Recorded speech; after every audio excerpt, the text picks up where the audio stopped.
Bonjour, je suis Marie-Doa Besancenot, je dirige la RSE, la marque et la communication de Alliance France. Le grand défi, et c'était le sujet sur lequel je suis intervenue ce matin, c'est celui de l'environnement. On sait que c'est une cause d'anxiété, on sait que plus positivement c'est un sujet d'engagement, c'est les deux à la fois.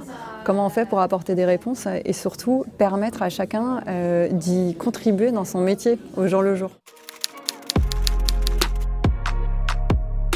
Dans mon entreprise sur les sujets RSE, je vois énormément de profils jeunes qui arrivent, motivés, convaincus, et on a besoin de cette approche un peu militante.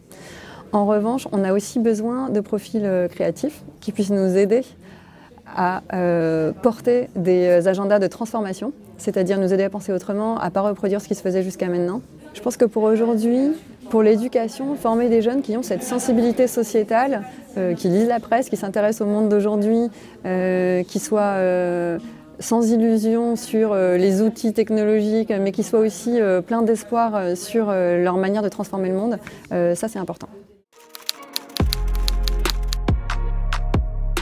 Porter cette transition vers une écologie ou une économie bas carbone dans l'entreprise, dans mon entreprise qui est une entreprise d'assurance, ça passe à la fois par une transformation de la finance verte. Pour ça, on a besoin de jeunes qui soient des experts de la décarbonation, qui soient des experts de la finance. Mais on a aussi besoin de limiter notre empreinte carbone en tant qu'entreprise.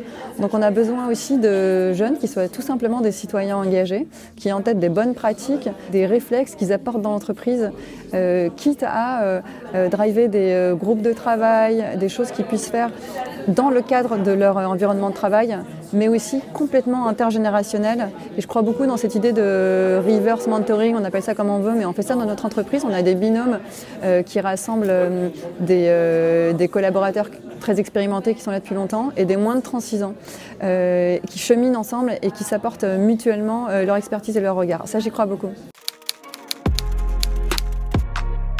Peut-être que ma grande source d'optimisme, c'est le fait de voir arriver aujourd'hui à des postes de dirigeants des personnes pour qui les sujets environnementaux font complètement partie de leur ADN et qui pour autant peuvent être des leaders, prendre des décisions difficiles d'un point de vue financier, managérial, etc., sans perdre de vue les engagements environnementaux, c'est-à-dire sans opposer la rentabilité et la durabilité.